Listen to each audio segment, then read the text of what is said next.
യെശയ്യാവ് 44:22 ഞാൻ കാർമുകിലിനെ പോലെ നിന്റെ ലംഘനങ്ങളെയും മേഘത്തെപ്പോലെ നിന്റെ പാപങ്ങളെയും മായിച്ചു കളയുന്നു.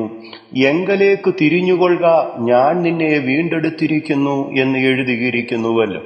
കഴിഞ്ഞ നാളുകളിൽ സംഭവിച്ചുപോയ തെറ്റുകുറ്റങ്ങളെയും പാപങ്ങളെയും കുറിച്ച് ഓർത്തിട്ട് ഇനിയും ദൈവം എന്നെ സ്വീകരിക്കയില്ലെന്നും എന്റെ പ്രാർത്ഥന കേൾക്കയില്ലെന്നും ചിന്തിച്ച് മനോവ്യസനത്തോടെ ഇരിക്കുന്ന കർത്താവിൽ പ്രിയ സഹോദരങ്ങളെ, സങ്കീർത്തനം 32:1-2 ലംഘനം ക്ഷമിച്ചും പാപം മറച്ചും കിട്ടിയവൻ ഭാഗ്യവാൻ.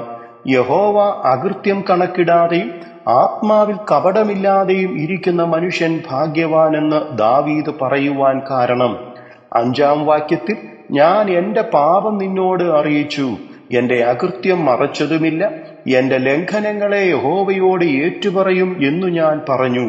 അപ്പോൾ നീ എന്റെ പാപത്തിന്റെ കുറ്റം ക്ഷമിച്ചു തന്നു എന്ന് പറഞ്ഞിരിക്കുന്നത് പോലെ തന്റെ ജീവിതത്തിൽ വന്ന ലംഘനങ്ങളെയും പാപങ്ങളെയും മറച്ചു വെക്കാതെ ദൈവത്തോട് അവയെ ഏറ്റുപറഞ്ഞതുകൊണ്ടല്ലേ സദൃശ്യവാക്യങ്ങൾ 28:13 തന്റെ ലംഘനങ്ങളെ മറയ്ക്കുന്നവന് ശുഭം വരികയില്ല, അവയെ ഏറ്റുപറഞ്ഞ് ഉപേക്ഷിക്കുന്നവനോ കരുണ ലഭിക്കുമെന്നും പാപം ചെയ്തു ദൈവത്തെ വിട്ടുമാറിയ തന്റെ ജനത്തോട് യിരെമ്യാവ് 3:12-13 വാക്യങ്ങളിൽ മടങ്ങി വരിക, ഞാൻ നിങ്ങളോട് കോപം കാണിക്കയില്ല, ഞാൻ കരുണയുള്ളവൻ, എന്നേക്കും കോപം സംഗ്രഹിക്കയുമില്ല, നിന്റെ ദൈവമായ യഹോവയോട് നീ ദ്രോഹം ചെയ്ത് ദുർമാർഗമായി നടന്നതും എന്റെ വാക്ക് കേട്ട് അനുസരിക്കാതെ ഇരുന്നതുമായ നിന്റെ അകൃത്യം സമ്മതിക്ക മാത്രം ചെയ്യുക എന്ന് യേഹോവയുടെ അരുളപ്പാട് എന്ന് പറഞ്ഞിരിക്കുന്നതിനാലും നമ്മളുടെ തെറ്റുകളെ നമുക്ക് ദൈവത്തോട് ഏറ്റുപറയാം.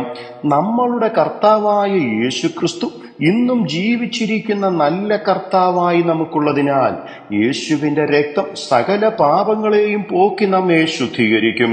അതിനാൽ യേശുവിങ്കിലേക്ക് മടങ്ങിച്ചെന്ന് തന്റെ കൃപയ്ക്കായി നമുക്ക് പ്രാർത്ഥിക്കാം. ദൈവം ഒരു നാളും നമ്മളെ കൈവിടുകയില്ല. കർത്താവ് അതിന് കൃപ ചെയ്തു തരുമാറാകട്ടെ. God bless you.